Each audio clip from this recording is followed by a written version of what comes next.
My name's Jake. I wanted to tell you, make this message, because if anything happens to me and any of my friends, somebody needs to know what's going on. I can't tell you where I live or my last name. You just have to trust me that what I'm talking about is real. This is a real place, a real town. It may even be your town. Welcome to Thoughtspeak, a podcast dedicated to the weekly discussion of K. Applegate's 1996 book series, Animorphs. My name is Coleman. And my name is Mitchell. Still Mitchell, eh? Still. Did you think it would change with my wedding? I thought it would morph. Oh. It didn't. So wedding, you brought that up pretty slowly right there in the first 10 seconds of the podcast. I wanted to make sure that at least one of my first 10 words was wedding. So, mission accomplished. I was just going for morph. Animorph would have also been fine. Morph wedding. I should have had an Animorphs themed wedding. I would have still gone. You would have still been the best man. Possibly the best gorilla. I don't know. Anyway, I think that's good that you brought that up because as people may have heard, if they listen to Animorphs, Thoughtspeak, number 3, The Encounter. Which I assume no one did. Yeah, they just jumped straight to 4. All those ravenous Cassie fans went straight to this episode.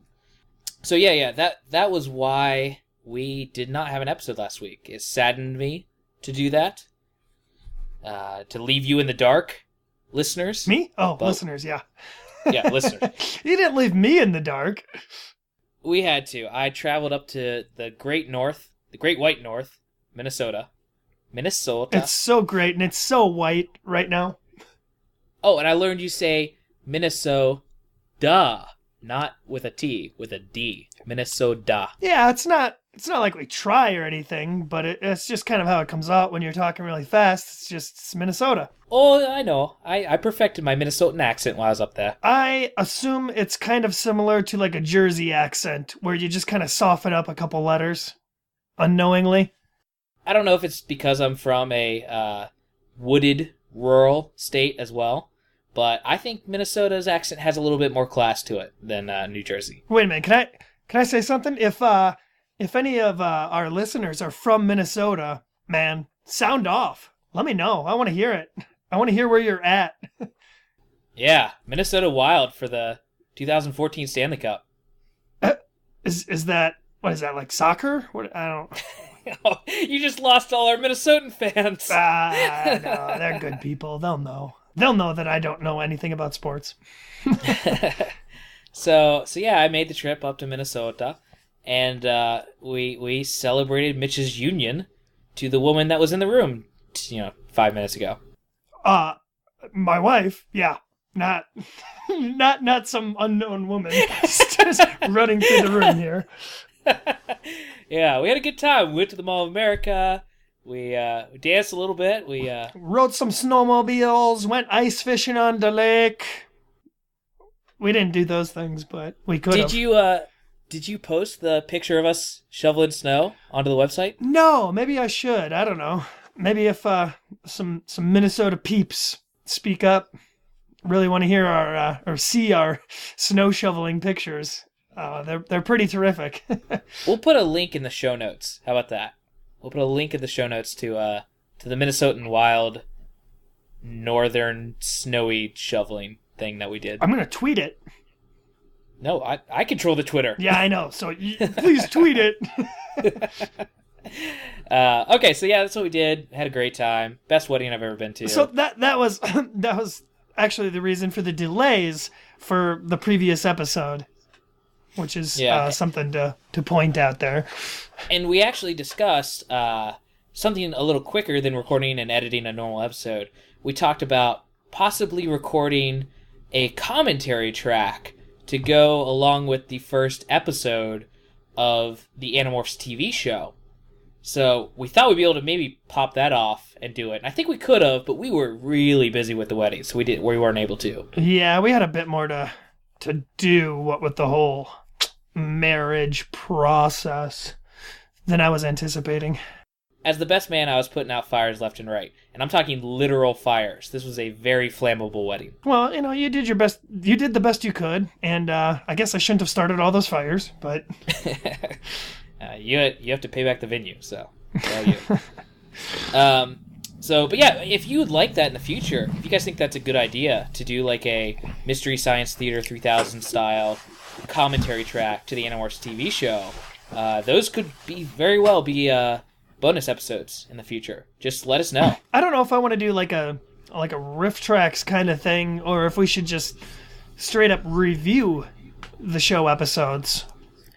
I would rather do riff tracks, because I think that would be a little funnier, that'd be more enjoyable, and different from the normal podcast. And it would also be something that we could just watch the show, do a commentary track. It wouldn't need editing, wouldn't need anything. We just pop it off, throw it on the site, and people could enjoy it. Yeah, that's definitely one way to go. And we had discussed reviewing every episode of the show, possibly after finishing this podcast, or we had discussed reviewing the TV show episodes when we didn't have time to do a full book review. But honestly, I think I could just sum up the entirety of the TV show in just one word, which is bad. I think there are elements of the TV show that are interesting.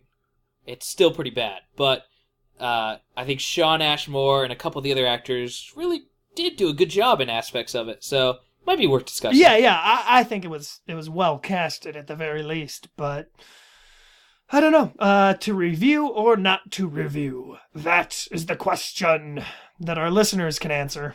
Yeah, a question that we don't need to answer. Listeners, tell us, don't tell us, we'll do something.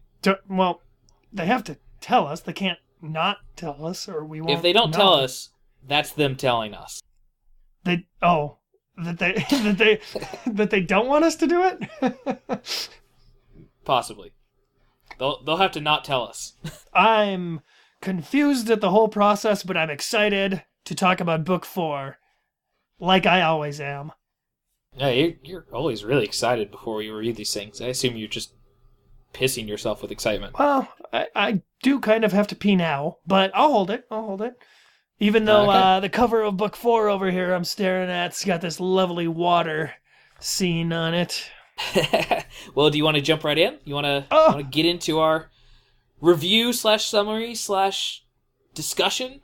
Yeah, no time like the present. Go! Okay, yeah, let's jump into it. Help! Wait! Help! Wait! Stop!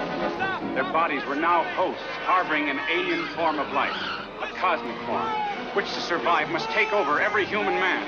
So I ran. They're after you! They're after all of us! Our wives, our children, everyone! They're here already! You're next!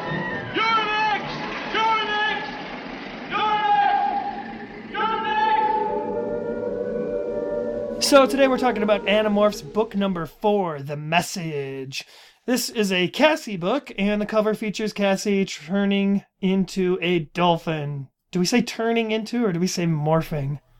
Both will work. It all started with the dreams, but Cassie didn't pay much attention to them. She and her friends had all been having weird dreams ever since they'd first learned to morph. Maybe it was just some crazy side effect. That's when Cassie discovers that Tobias has been having the exact same dreams about the ocean, and a strange feeling that someone is calling to them, calling for help. Now Cassie, Tobias, Jake, Rachel, and Marco have to figure out if the dreams are a message or a trap, and if it is a trap, it could be the end for everyone. Animorphs. That's a good summary. I don't know what the reprint says. I didn't grab it this time, but I'm sure it was a modernized version of that.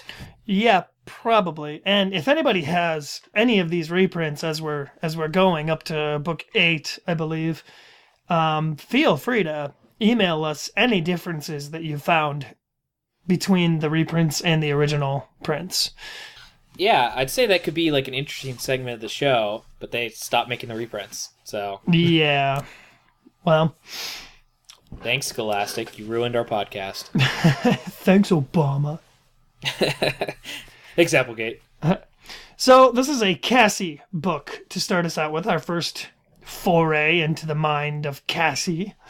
And listeners, we have made a lot of jokes at Cassie's expense. I would say I've made the majority of the jokes at Cassie's expense. She's an easy target. No, I think, I don't actually think that Cassie's a bad character. I think she's an essential Animorph, and probably a really close representation of the author's actual mindset. I think she was who she based herself off of the most. So, I don't think Cassie's a bad character at all, and we're both equally willing to give this book a full Animorphs go. Like all the other Animorphs books, this one starts out with, of course, the recap. And in this particular recap, we have Cassie, who starts us out in her barn with a little plot exposition and stuff. And Cassie is in her barn to morph a squirrel for a very specific reason. And that reason is, Coleman? Something has been getting in and killing all the animals. That's a little dramatic. Something's been killing the smaller animals, and she doesn't know what. Probably thinks it's like a fox or we're about to find out it's totally a fox. Fox McCloud. Gotcha. So Cassie's morphing the squirrel, and just like the other prey animals, squirrels are kind of nuts. Ho-ho! Squirrel pun. Wow. Yeah, so she's on the ground. She's flittering around. Flittering? That's a good word. Flittering around. Flitting? Flittering? They're both applicable, probably. Yeah, but flitting is a Cirque du Freak reference. Yet another series we're going to drop a reference of and maybe do a podcast about it later? Let's do it! Okay, anyway, so Cassie's morphing the squirrel to find her fox thief and loses herself a little bit to the instincts. We've seen that before. However, this time, we actually have a bird of prey show up and try to eat her. But luckily for her, turns out to be her best hawk buddy, I should say, Tobias. Yeah, and before that, though, right before, I did have my first note of the book that I wrote down, talking about when Cassie is about to morph the squirrel. She specifically talks about how she always tries to beforehand feel what it might be like to be that animal. And I think this is the key. As we mentioned in an earlier podcast, I think this is the key to why Cassie is considered a better morpher. I don't think Marco is really giving a crap about what he's about to turn into. He's just like, oh yeah, go gorilla. Morph. I guess that could be. Most of the other kids, I assume, don't have the mind for, animals like Cassie does. Yeah, Cassie, she straight up empathizes with the animal she's about to morph with. And that's got to be what really pushes her out ahead in the morphing ability stats. Yeah, well, and Tobias showing up is basically just to bring us this little bit of information to get these two characters together because they have something, as it turns out, in common. Tobias mentions he's been having a lot of strange dreams about the sea lately. And as it just so happens, Cassie has too. That's why she's awake. She couldn't sleep. Oh, I thought she was just specifically out there for some squirrelmorphin action. Yeah, that was part of it, but she says also that, she's been having these dreams lately. Anyway, the book moves on to the team having another little group meeting at Rachel's house.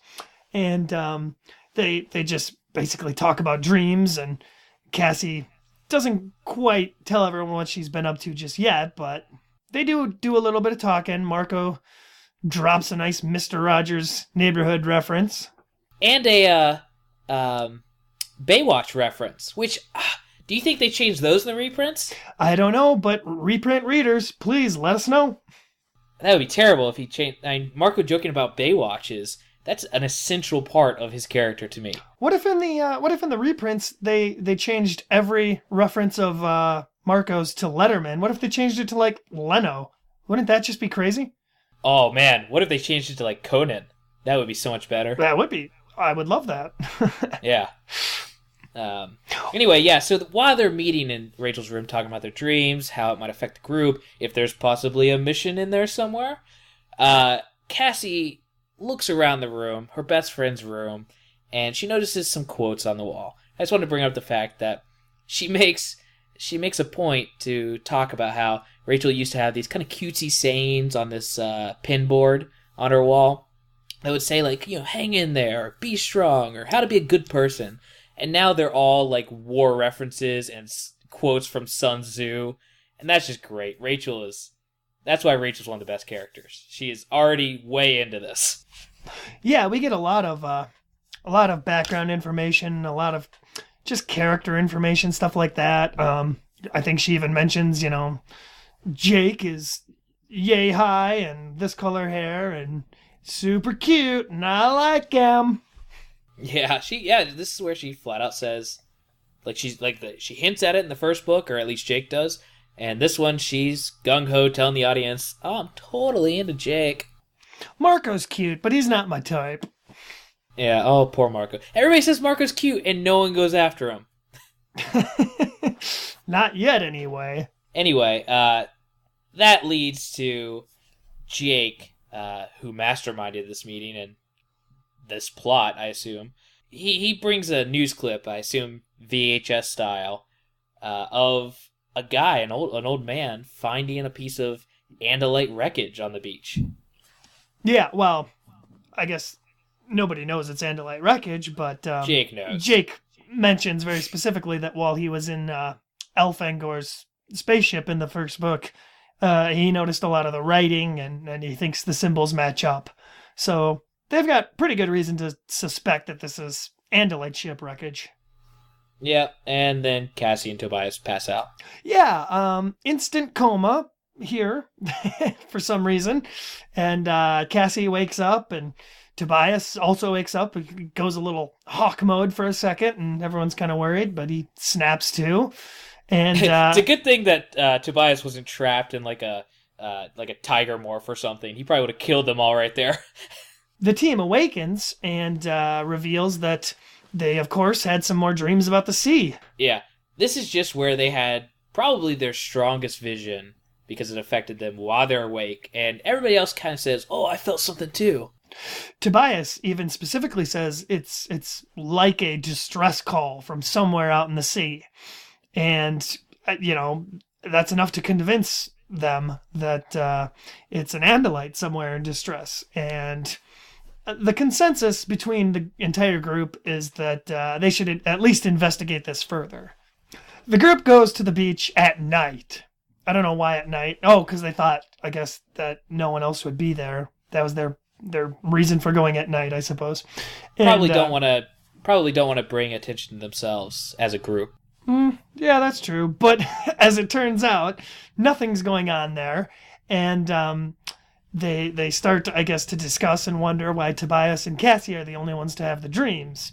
And I think they figure out quite quickly that, it's maybe because Tobias is stuck in morph and because Cassie is the most skilled morpher of the group. So as they're walking down the beach, discussing various things and talking about how Tobias is never happy, period, they run across a bunch of controllers out on the beach. These are seen by Tobias, who warns them that they're up ahead, and he identifies them as controllers based on them talking about the sharing. And they got to get out of there. Yeah, the sharing comes after them, guns a-blazing. Literally. This is the first time. It's kind of interesting because most sci-fi series that are kind of geared towards younger kids, they use lasers and things because it's a little nicer. I think it's a little safer to say that somebody was shot with a laser beam, even if they're like disintegrated. It's not that bad. But Applegate's like, no, we're bringing in real guns too. And they start firing. With the sharing members shooting at them with guns, the team has basically no escape plan other than to run into the ocean and morph the only water morph that they have at the moment, which is a trout. And as Cassie points out, trout are freshwater fish, so this is not going to be a fun morph for any of them. And as soon as they are trout, they are constantly pointing out that it feels like they're burning and suffocating, and all they can do is swim down the beach until they're about as far away as they think they are to safety. And that's how they managed to get out of that scrape. And I like them using the trout morph because there's little things like this throughout the whole series, and they get stronger and more intricate later on, but it seems like K.A. Applegate finds a way to reference the old books and make it really feel like one big continuity. She does that pretty well. I agree. Yeah, so the Animorphs don't meet up for a couple days. They have various things going on. Jake's flunking out of school. Rachel's mom is getting Best Lawyer of the Year award. Like, literally, that's what it says. And after they do, it's a moment of Jake heading to Cassie's house, showing up, and she's not ready for him. She's all mucking about in the horse poop and... Probably from herself in horse morph. Yeah. I didn't even think about that, but that's completely possible. She's like 45 minutes before Jake showed up, Cassie was just running around her farm and horse morph like she likes to do. Probably dropped a couple of steamers. So after she tricks Jake into helping her clean up after herself, he reveals that he's there because everyone's waiting on her to make a decision about her dreams, which confuses her because both her and Tobias and almost them are having these dreams, but they really pin it on her because Tobias isn't going to be much help if they're doing anything ocean related. Yeah. They talk water morphs a little bit and what they could possibly use in the ocean depths. And after going down their list of possible water morphs, dolphins are brought up. But Cassie mentions she has a couple reservations about morphing dolphin. And at this point, Jake is just kind of like, well, whatever, you decide, and we'll figure it out later. And he leaves her there. Leaves her standing in her own filth. So the next scene is them all heading to the gardens, which I'm not entirely sure. The book didn't say it, but I'm pretty sure once again they all paid to get in, which even later in this book they're smart enough not to do. I still don't understand this. And there was something I wanted to mention. Again, reprint readers, please tell us. Cassie mentioned specifically that on the bus she listens to her Walkman. And if anybody... iPod. If anybody who wasn't around in the 90s, this reference is probably lost on a lot of younger readers nowadays. But any reprint readers, please tell us, did they change the Walkman reference? Is it iPod? Is it MP3 player? We must know. Is it a Zune? Probably not. Yeah, so Cassie gives us a little bit of information, a little background information about Marco and why he's not too fond of the sea, and that's because his mother drowned and died. Just while she's thinking in her head this background information about Marco, telling us the reader, the next piece of dialogue is from her, and it's just a little nice compliment. She tells him, did you get a haircut? It looks really nice, and he's kind of taken aback or a little surprised by that, but it's just who Cassie is. She's just kind of a nice girl. So after the bus scene, that was heartwarming to all of us and all of you, I'm sure, we head into the gardens, and this was my tiny little favorite scene of the book, where we have a very real-life conversation between the Animorphs about... Jake starts it off with talking about the roller coaster and how that used to be awesome. But now he can turn into a hawk and move like 200 miles an hour without any rails or protection equipment. And it leads to a nice little scene of them all talking about how being an Animorph has now affected their lives, just in general. Their perception, how they do things, Rachel, her gymnastics, Marco and his working out. I don't know.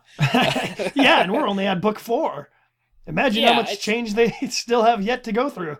I love these little scenes. These are great. These are what I think differentiate this from, I don't know, the Babysitter's Club or whatever other series are similar to this. I don't know. Our next podcast series.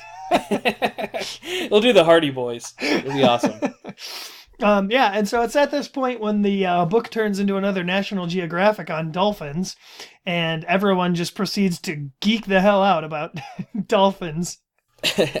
Yeah, and the dolphins, a nice Friends reference. The dolphins are all named after the friends from the show Friends. Yes, and I will admit, first time reading this book, went right over my head.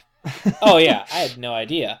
And then, I don't know, at some point I remembered it. It wasn't this time reading, but sometime back in the day I had already seen the show and I got it. But I guess, I bet Kay Applegate's just a big Friends fan. She didn't think kids would pick up on it.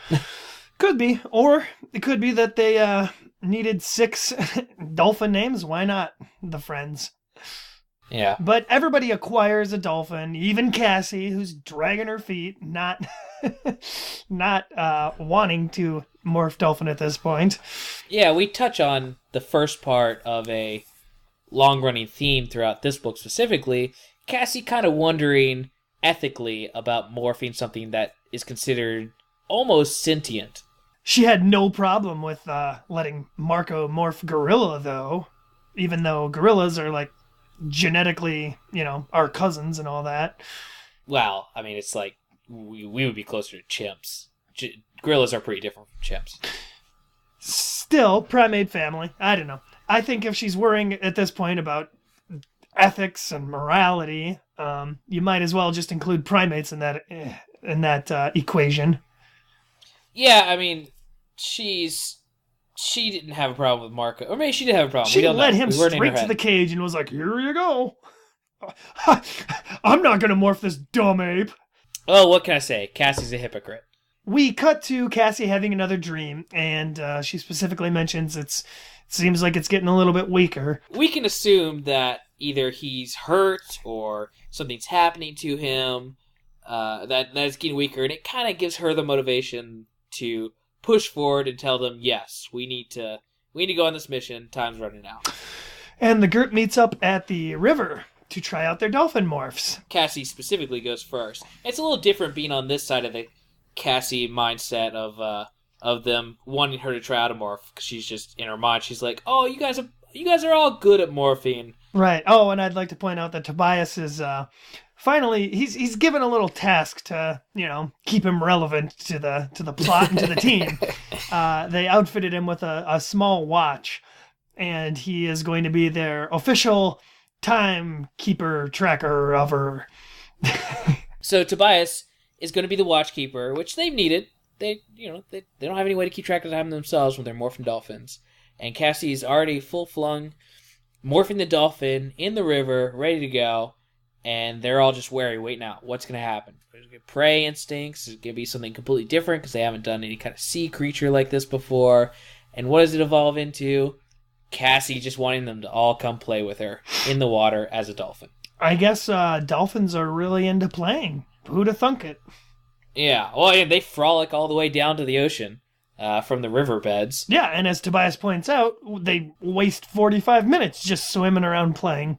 Yeah, kind of like the cat morph in Book 2, The Visitor, where it's not a bad instinct. It's just something that might distract you or get in the way of a mission. Yeah, so after Tobias points out that they've wasted 45 minutes already, the team decides to try to find the Andalite ship by using echolocation. And they're not really sure how it works, but, animal instincts.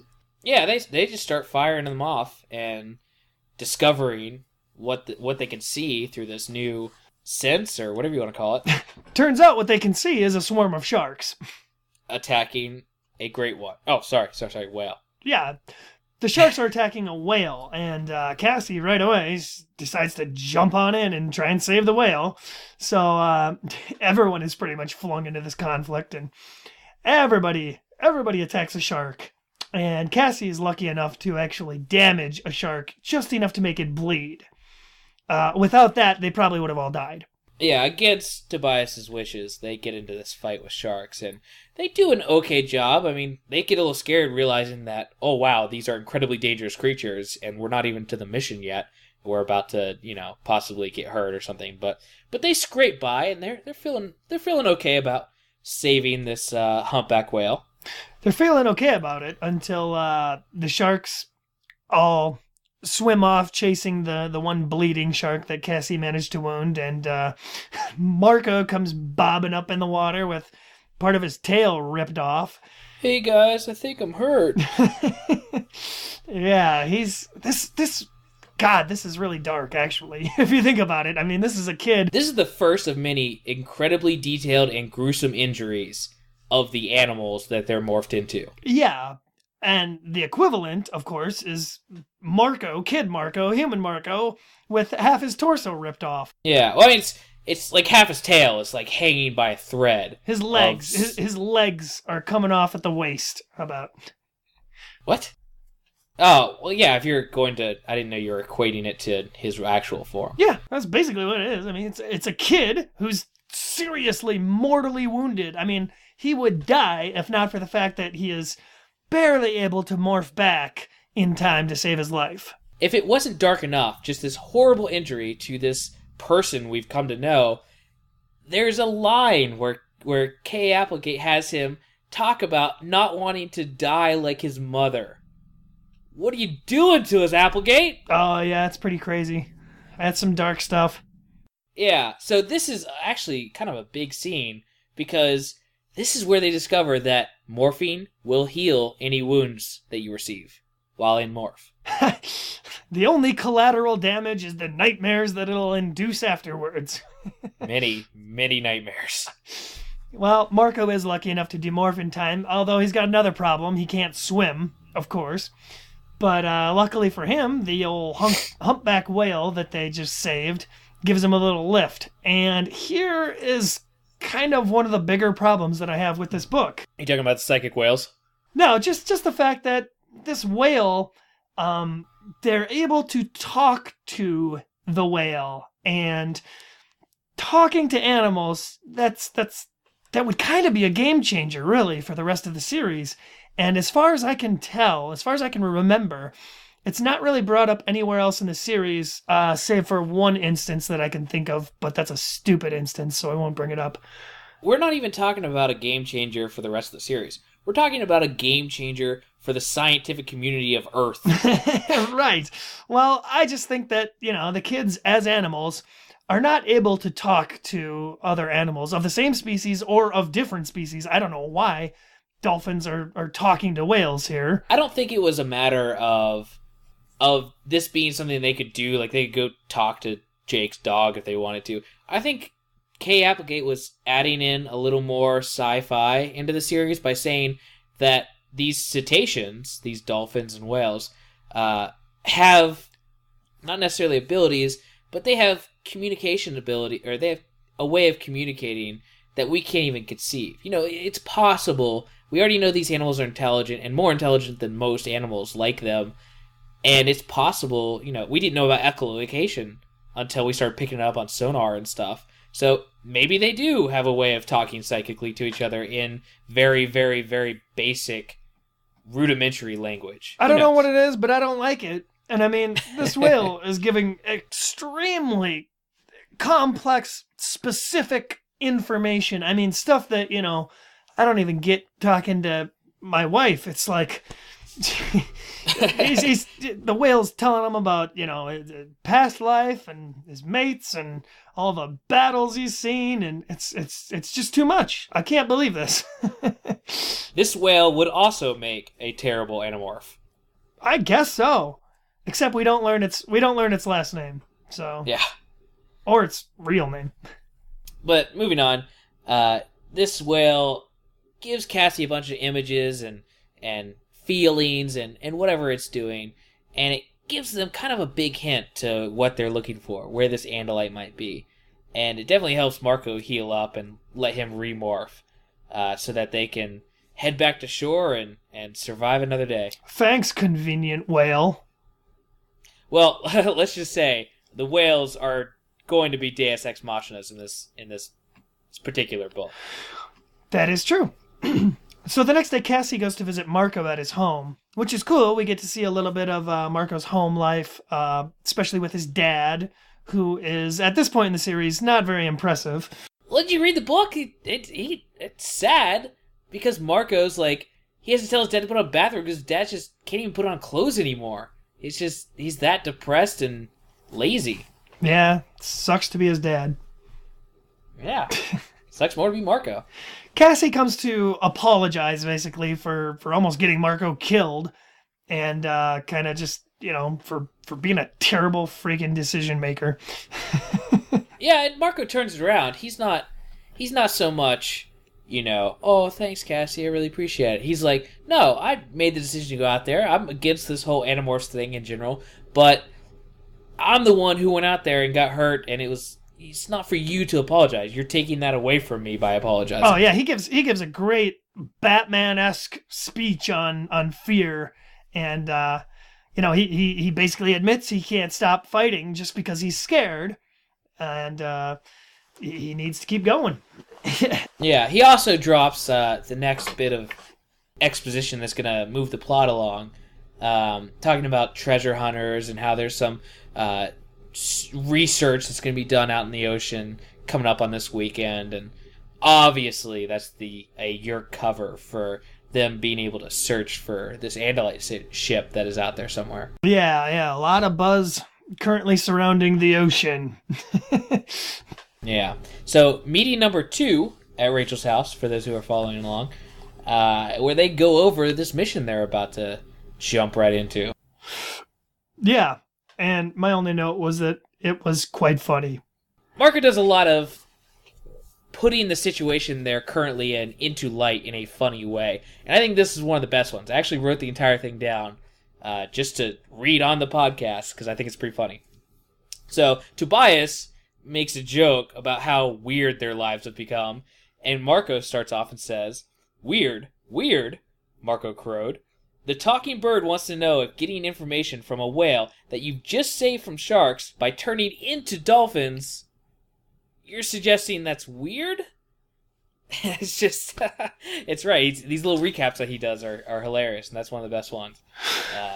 Especially talking about the talking bird, Tobias. After figuring out kind of where they're going, where they're looking for, I don't know how they do this, but they map out their destination of where they think it might be, and really based it on Cassie's images that the whale fed her. Yeah, which, how are you going to use maps to? It's a little far-fetched, okay? I'm going to say it. Yeah, as Marco said, it's a little weird. They figure out how far out to sea they have to go to get to where they're going, and they devise this whole plan to morph seagulls to catch a ride on a ship of some sort that's going to take them out to sea a little bit further, where they will be able to morph dolphin and not waste so much time traveling there. And jumping into the mission, they turn into seagulls that they acquired through Cassie's bar, and she always has some seagulls there because they're just stupid birds who are constantly hurting themselves. Oh, I wanted to point out that after their meeting, there's a little moment where Jake and Cassie get to walk home together, and they get their little segment of romance. If you don't count the manure shoveling from earlier. Yeah, they use this book to put a stronger establishing base on their relationship. In Seagull Morph, it's really funny because the kids keep pointing out all the food that they're able to spot because seagull brains are so interested in food. Yeah, who knows that's how they work, but I'm sure that's all seagulls are paying attention to as they're flying around crapping on people's heads. Yeah, they gotta fill that stomach back up. They fly to some pier, I guess, or the beach, or they go somewhere where ships are. Well, they go out over the ocean, and finally, after probably a little bit of flying, hit one of the shipping lanes, and they see tons of these huge shipping freighters underneath them. Yeah, and they need to figure out how long they have to stay on the boat to reach their destination, and it's more math than I can even repeat here. What? It's 20 miles per hour. Now, don't try and repeat it. Nobody wants to hear math. Nobody wants to hear math. This is not a math cast. Tobias wait an hour. Actually has to leave them because he can't stay on the ship. I mean, he's a hawk. He can't fly back from several hours out at sea. So he leaves them, and the team basically just has to pass time until the ship gets out far enough into the ocean for him. And it sucks. Yeah, Tobias bails, and they just kind of sit around most of the time in seagull morph until they finally demorph and then try to figure out how they're going to get off this freighter. Yeah, and figuring out actually how to demorph and sort of get over the railing and then remorph. It's a challenge that they actually have to spend a little bit of time thinking about how they're going to do it. But everybody figures it out, and of course they get over the edge of the ship and into the ocean and safely into dolphin morph. And Cassie pretty much starts leading the team right away. And one of the first things they see underwater, or I guess above water, are the all the human controllers that are there as well. Yeah, that puts a little pressure on the situation. They see the controllers, they're already there. They need to find this thing fairly quickly, and they do. Oh yeah, they don't. It's maybe the span of half a page in the book. It's like, oh no, human controllers, we better hurry, and then instantly it's like, oh, there's the dome ship. They find this underwater haven, this half of a circled glass structure that houses grass and trees and a river. They can see it all there. It looks strange, it's crazy, and it's right there on the ocean floor. And they get over to it pretty quick. They find an airlock, they get in. They manage to demorph. Yeah, they manage to demorph, and suddenly they're blacked out. Something has knocked them unconscious, quite conveniently. Yeah. And when they wake up, they are face to face with their Andalite buddy. So they wake and see an Andalite. Hopefully the Andalite they've been looking for, who is extremely on edge at these invaders to his ship. Yeah, he's a little bit wary at this point. He's ready to kill Marco, just because he looked at him the wrong way. Yes, but the team is quick to explain the situation and tell him everything they know about Elfangor dying. And that's what really does it. Telling Elfanger's story is so believable and specific and relevant to him that he turns over his trust to them pretty quickly. Yeah, he chills right out and explains to them how he ended up there. And it's basically just because he was the only Andalite not fit to fight in the war. Like them, he's a teenager. Yeah, and they even pointed out that, oh, you're a kid like we are? Now, I was really proud of myself here in writing the notes without looking at the book. When he introduces himself, I wrote down his full name, Aximili Esgaroth Istil. Boom. Correct spelling and everything. That's okay, so that's your pronunciation? Yeah, how would you pronounce it? I don't know. I've always been saying Aximili. Just because really? it kind of sounds like the word facsimile. Yeah, no, that's so totally I say possible. Aximili Esgaroth Istil. That's my pronunciation. Huh. We should get a giant pronouncer guy. Wait, now what going. did I say before? Aximili? Yeah, you said Aximili. When I said Yeah, Aximili. Yeah, I've always said Aximili. I don't know. Huh. Aximili Esgaroth Istil. Well, we got the last two names the same. Yes. Worth 2 for 3. 2 out of 3 ain't bad, baby. But he introduces himself, immediately pledges his allegiance to Jake as his prince. Prince Jake! Best running joke throughout the series. Prince Jake. Don't call me that. It's a good one. It's a good one. Actually, I think one of the things that really saved this book for me is the introduction of Axe. Yeah, even now in his most basic form, I'm sure Kay Applegate knew she was heading towards its ending with them having another person added to their team. But you get a lot of long-time Axe, personality distinctions here in this first book. Yeah, she sets him up pretty well here, at least at the end. But for right now, we have Axe just kind of taking him through his little dome ship and kind of explaining all of his Andalite stuff. He talks about the grass and all that because, grass is really important to Andalites. Yeah, and how it interacts with the trees and how they have like a specific word. He's like Japanese or something. Yeah, kind of. He's very into the feng shui of things. Yeah. Also, really important here is that Axe gives some more information, some more backstory stuff on the Yeerks and their eventual plans for Earth. And, And kind of tells them flat out, like, the Yeerks, they're not interested in saving, planets. What they want are hosts, but the actual planet, Earth, kind of screwed. Yeah, they aren't just yerks and evil because they, take over other people's bodies and force them to do their bidding. They're destroyer of worlds, is what the book says. They take the host's food sources, they preserve those, they turn everything else as close as possible into the Yerk home world. And that's what they're mostly known for. Yeah, so in a perfect Yerk world, I guess Earth would probably resemble just flat land, everything destroyed in piles of rubble, no buildings or anything like that, just nothing but Yerk pools everywhere. Yeah, I think this is a good way to... This is twofold. This is what makes this book actually pretty good in my mind, is that we not only get Cassie's reason to fight, which this is her book. This is at the beginning of the series. Well, they're going to destroy the animals.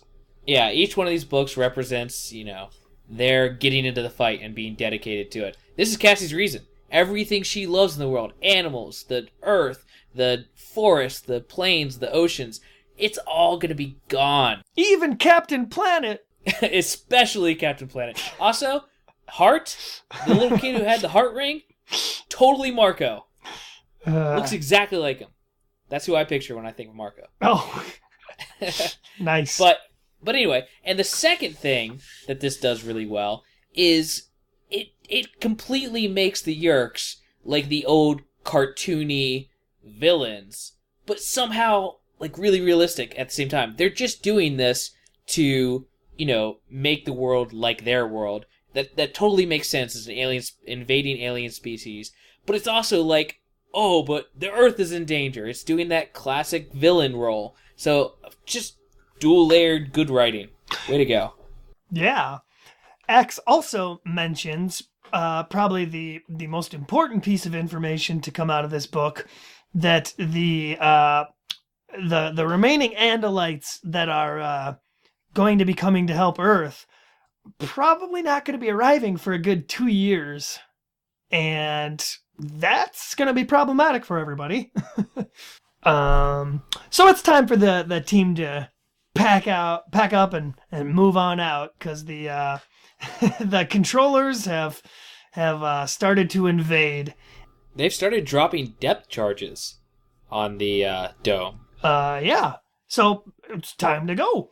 And Axe tells everyone that he has managed to acquire an earth animal that he saw one day as he was waiting, hanging out, and he thought it might be of use. I know it's a little spoilery for the rest of the series, but I love when we see that scene later on. Everybody morphs dolphin, and Axe it reveals his animal, and it's a shark, of course. Had to be a shark. So everybody's swimming away from the dome ship, and they learn, interestingly enough, Texans can swim. Yeah, so the dome is blowing up. Axe's little piece of home is gone forever, and I assume even disintegrated by the Yerk, so there's no trace of Andalite technology anywhere on the planet. And Texans are now chasing behind them, who can swim pretty well. However, the group is pretty easily able to fight them, and as it turns out, there's not a whole lot to their body masses, and they rip apart pretty easily with a dolphin beak lodged in them.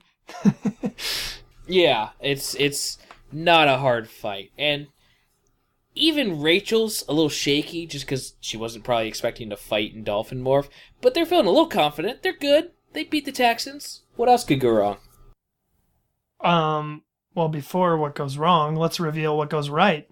This is when we get Axe telling everybody that, first he asks. He asks if it's all right for him to keep track of the time.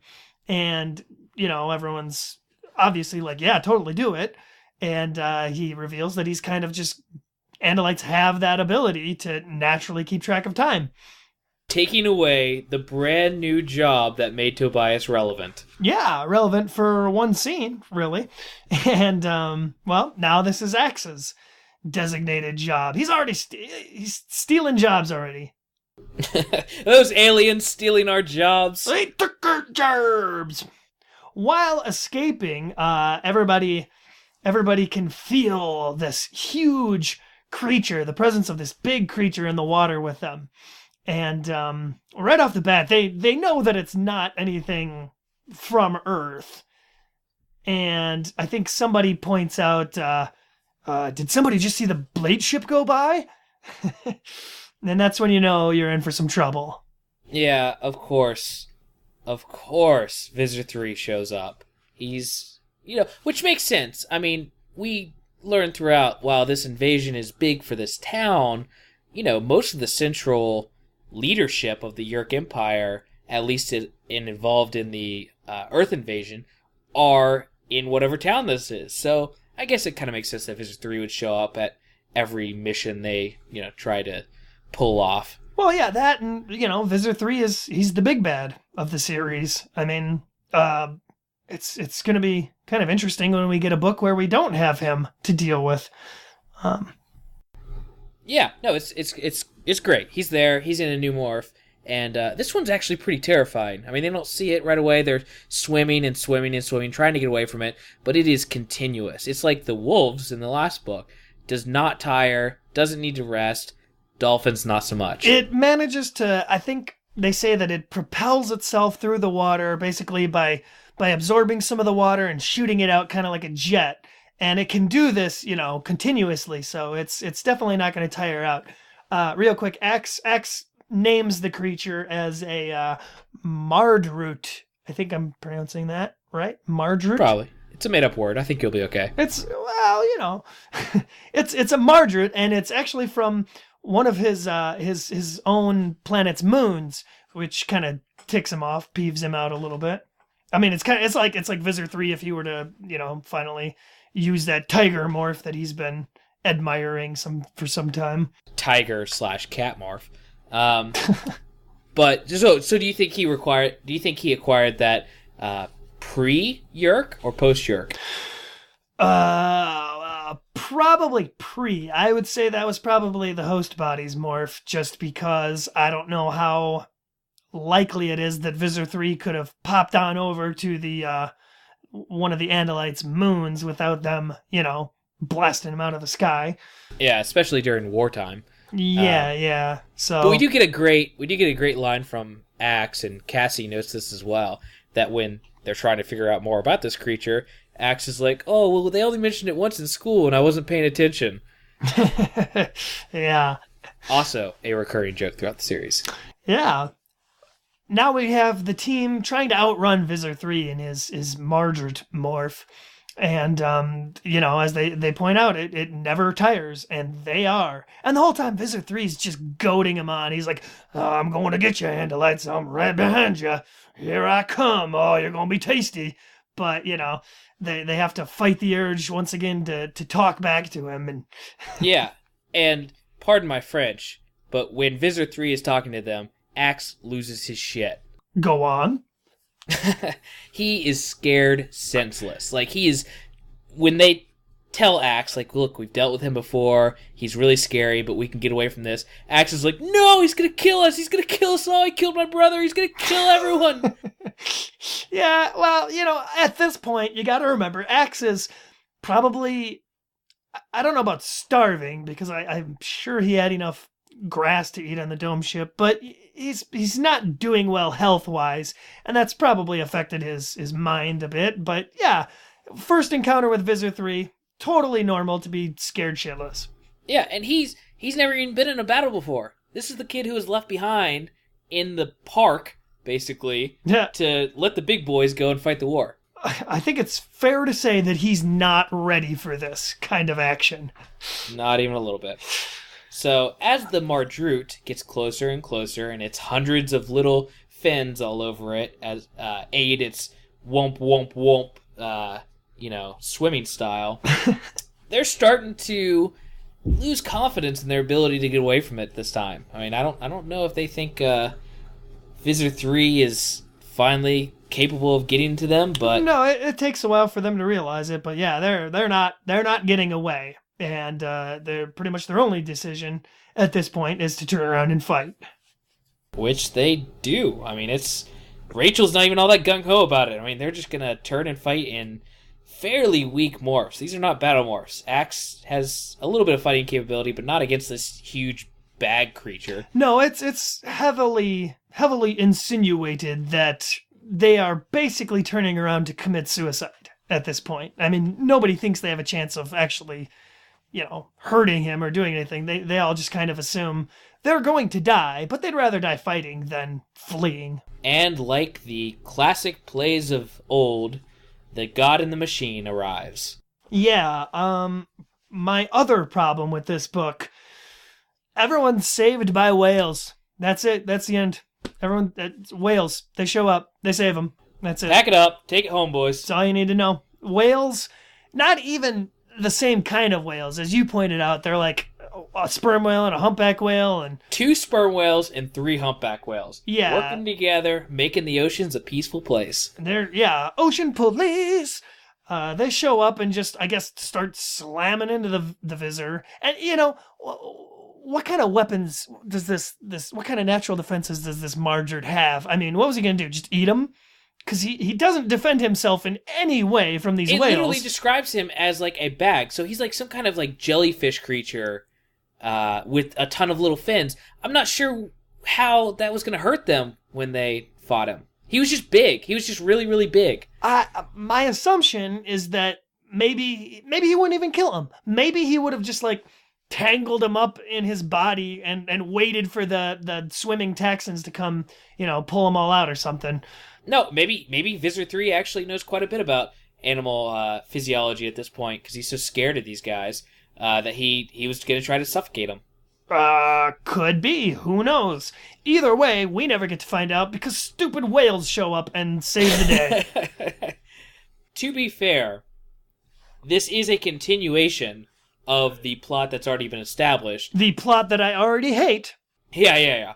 I understand that. But this is at least, continuing a story that's already been established that these whales are smart, they can communicate, and after being saved, they're now returning the favor. Yeah, totally got that. 100% on board with what they're going for here. Just saying, it didn't do it for me. It was a bit of a letdown. Just the fact that it doesn't make much sense and that it's... The Animorphs books have a tendency sometimes to put the characters in these situations where they really are screwed and they can't do anything, and then some little insignificant thing happens that manages to save everybody. In fact, the next book is going to have a moment kind of like that. But for right now, this is what happens. The whales show up, save them, everyone gets away scot-free, make it back to the beach. Happy ending. Yeah, pretty much. I mean, after this, all we have left is Axe now having to be hidden and be taken somewhere, preferably to Cassie's farm, which she points out, and might be a good place for him to hang out. But we still got to get him across town. How are we going to get Axe from point A to point B? Well, the easiest thing to do would be to acquire a human. What human should he acquire, Coleman? How about all of them? What? In this mind-boggling scene. And it is truly mind-boggling because it is never referenced throughout the whole rest of the series. Axe goes one by one to each Animorph, acquires all of them, mixes the DNA, and then chooses his gender. That trick would probably be insanely useful everywhere throughout the series. I can't imagine a book that the problem wouldn't be solved by being able to create new humans to morph into. I would go as far as to say, if they only used this one trick, taking a bunch of humans and creating new humans, they could possibly fight a better war against the Yeerks than by just fighting them with animals. It's entirely possible. And he never says how the technology works because conveniently he's barred from explaining that to non-Andalites, I guess. Yeah, I mean that's his go-to line. But yeah, it is kind of mind-blowing. Maybe there's a ghost-written book that goes into mixing all this crap up and this DNA and creating new morphs out of it, but I haven't heard of it, and I've trolled the forums. I don't know what's going on. My assumption is that by acquiring more than one of any species gives you kind of like a mixture of that DNA. And, I mean, the Animorphs aren't going to be... I mean, it's not like Jake is going to go acquire another tiger to mix it with his current tiger DNA to make a new tiger. I mean, that's kind of... It's unnecessary. So I guess I can see why they never thought about doing that, at least for animals, because, I mean, why would you need to create brand new animals? They're animals, it doesn't matter. But one last thing I wanted to mention, though, was that when everyone's demorphing here back at the river, this is when Axe meets Tobias, and there's a little bit of an odd moment where, you know, Axe realizes, he learns that Tobias is somebody who was trapped. And is there pity? Is there... It's just a general kind of sadness. Axe realizes that these guys have been actually fighting. They're not just playing around. They're actually trying to stop the Yeerks, and they've made sacrifices. Oh, that's a good point. So the team decides Axe and his new human morph can come and stay on her farmland, because she's apparently just got all this great, convenient land sitting around. There's one thing I wanted to mention. When Axe morphs them, I thought there was something that made this book a little better, in that Axe asks Cassie for permission to morph into her. You know, referencing back to Cassie wishing she could ask a sentient dolphin for permission to morph into it. Oh, and she actually did, technically. Yeah, but she couldn't actually. She just thought it. Yeah, but I mean, yeah, it totally harkens back to that, you know? Yeah, I thought it closed the loop of the storyline and the theme really well. That Axe immediately, without prompting that conversation from earlier, he asked her for permission before he morphed her. So that was really nice. I like that. Yeah. Now that I think about it, that was a very nice little closing to this whole Cassie dragging her feet for morphing sentient species or whatever. Yeah. So do you want to? You want to lead us into the last scene there, buddy? Now we get into the last scene of the book, last chapter. And in fact, looking at it, K.A. Applegate dedicated 1, 2, and basically 2 pages. 2 pages to this last chapter of Cassie deciding to fly to the gardens one eve and swim with the dolphins in dolphin morph. I thought that was dumb. Yeah, I was just gonna say. I think she's been having all these worries, these thoughts about turning into a dolphin, and even though she didn't catch the whole symbolism of Axe asking her whether he could morph her or not, she's just burdened by this, I don't know, these ethical questions, and she thinks maybe if she can turn into a dolphin with these dolphins that she morphed, maybe she can find some common ground or peace, or find a way to tell them what she did. And once she's in dolphin morph, she can't help but just play with them. And I think that's the point it was trying to make, is that that these dolphins, they don't care. They're smart. They're much smarter than anything else. But Kay Applegate's really saying that it doesn't matter because what they're doing is right and what's doing is important. And if the dolphins could think that way, they'd probably agree with them. Maybe. I think this is Cassie's little instance of getting to be stupid.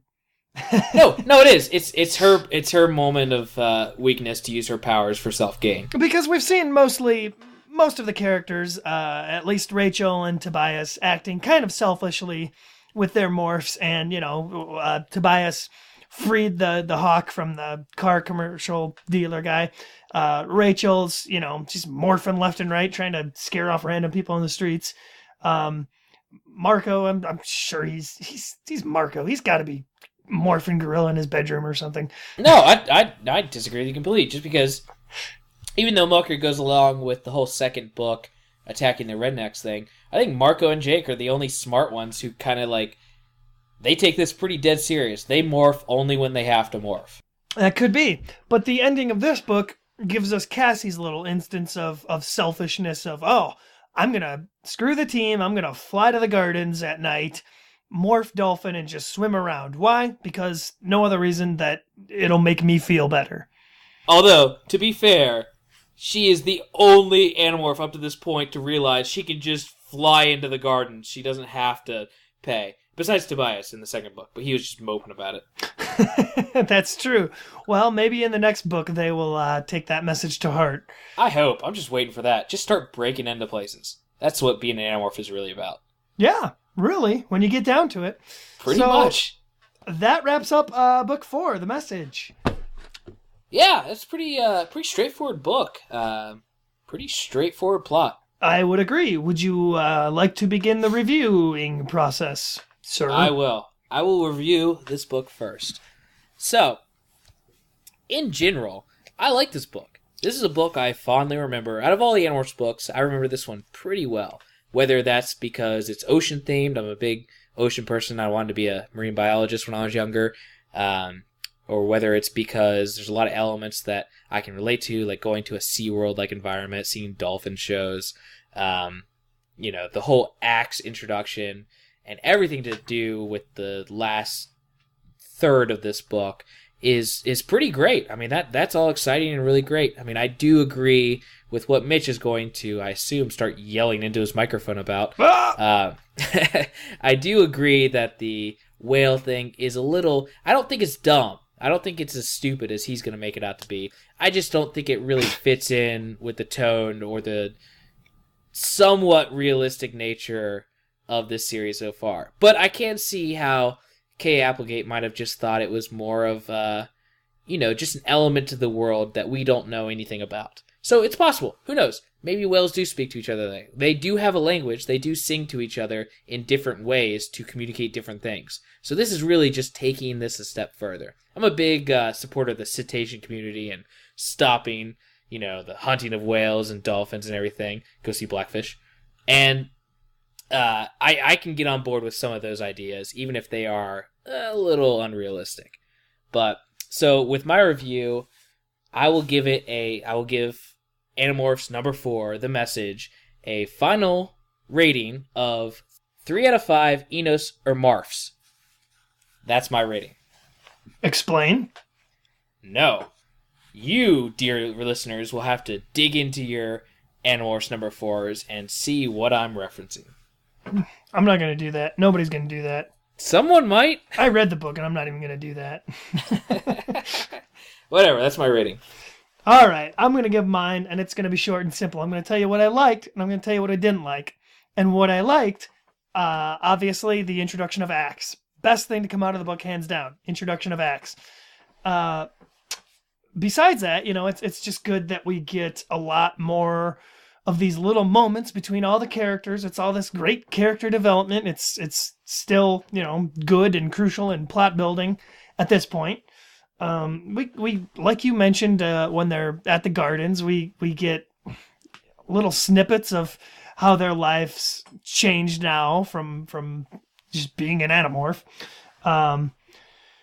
What I didn't like about the book, however, is, like I pointed out before, the animals being able to communicate with each other.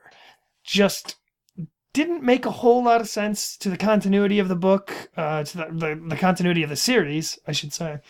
The fact that they're totally saved out of the blue by whales in the end, kind of an anticlimactic finish, although I can see how some people would like that. Another big problem, even though I like Cassie, I guess the idea of Cassie's character, and I know that her whole story arc revolves around morality and ethics and all that, but just the fact that she's dragging her feet throughout nearly half the book on whether or not they should morph dolphin, that kind of irked me a little bit, because I think that if you're going to go the route of saying maybe some animals shouldn't be morphed because of either their intelligence or some other defining factor, I don't think she should have been so quick to jump on a gorilla morph or plenty of other morphs they do in the future of animals that could be considered intelligent. So a little bit annoying, but obviously she gets over it, and we're better off for it because the book turns around after that. Dolphin morph was cool. Not quite as cool as like Douglas Adams' So Long Thanks for All the Fish cool, but still cool. And that's about all I really want to say about the book. I mean, I thoroughly enjoyed it, and I'm going to give it, like you, I'm going to match you, my friend. I'm giving this 3 out of 5 Marge roots. Well, that's actually really surprising. I've been waiting all week for you to give this probably not a 1 out of 5, but your first 2 out of 5. But I guess you're just too kind-hearted to go that low in the score range. No. I really didn't like this book when we were talking about it. I went back and forth because overall, I really like the book. Aside from the 3 glaring problems of being able to communicate with the whale, gives way too much exposition, way too much information. The whales showing up again at the end to save them, and of course Cassie dragging her feet. Only things I didn't like about the book. I think the introduction of Axe is necessary to the series, so like it or not, this book is essential reading for anybody, for any first-time readers, I guess I would say, just because of the introduction of Axe. So that's that.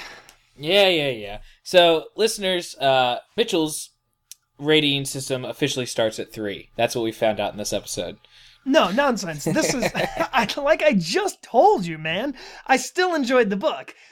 The 1s and 2s are going to be reserved for the 1 is going to be books that I just flat out didn't like anything about, and the 2 will probably be a book that, they tried to do something neat with it, and it's flawed, but whatever. Yeah. Well, no, I'll see. I'll see what you give the Helmacron book, and then we'll talk. That'll be super interesting because I never got to read the Helmacron books, I bet them. We'll both love them. I've read one Helmacron book, and I don't remember it that well. But watch, we'll be the biggest Helmacron fans. We'll print T-shirts. It'll be awesome.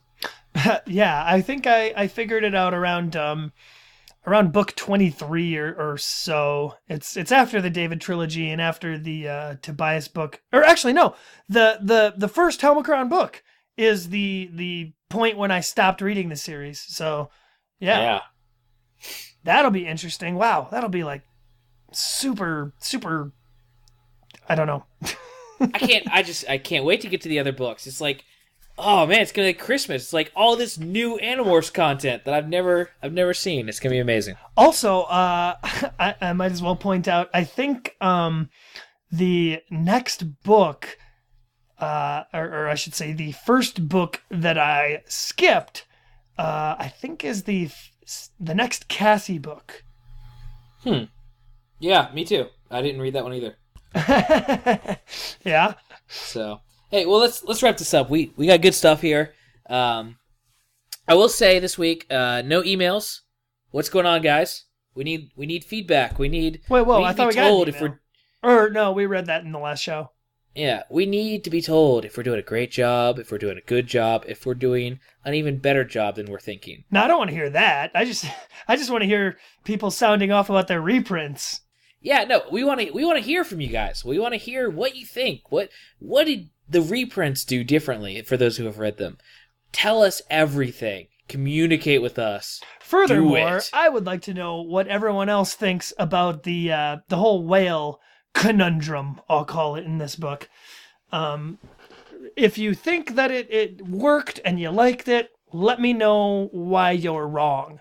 And if you're like me and you didn't like it, give me a fist bump. So yeah, we just want to hear from you guys. We've loved the little bit of audience interaction we've had so far, and we just want to continue that trend. So. Totally. All right.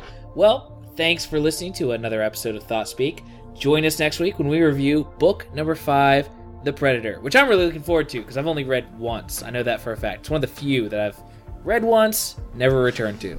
I read it once as a child and once just again more recently, and oh boy, am I excited to talk about that one.